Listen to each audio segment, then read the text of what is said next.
Halo, bertemu lagi dengan materi teks ulasan. Nah, kali ini kita akan membahas tentang kaidah kebahasaan dalam teks ulasan.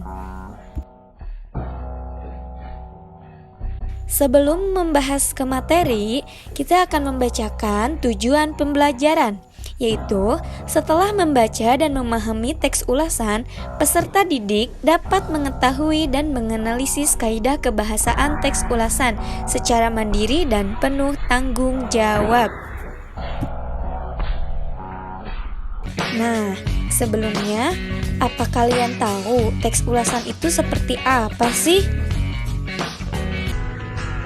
Teks ulasan merupakan suatu teks yang berisi ulasan, penelitian, atau review terhadap suatu karya, baik itu buku, drama, musik, atau film.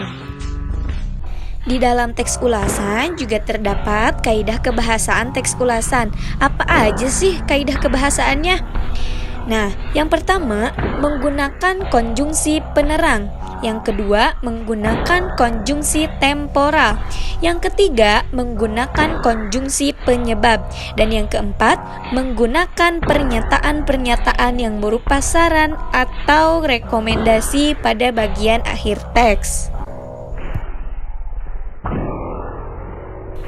Kaidah kebahasaan yang pertama yaitu menggunakan konjungsi penerang seperti bahwa dan yakni. Contoh, Intan merasa bahwa semua itu terjadi karena perbuatan Anwar dan berniat membunuhnya. Novel ini banyak memberikan pelajaran pada pembacanya, antara lain bahwa kita harus pandai bergaul dengan orang lain. Dan yang kedua, menggunakan konjungsi temporal seperti sejak, semenjak, kemudian, dan akhirnya. Contoh, sejak saat itulah pemahaman Intan tentang agama mulai berubah. Ia mulai meragukan keberadaan Tuhan. Kemudian ia mencari Siska. Akhirnya ia menemukan kucingnya.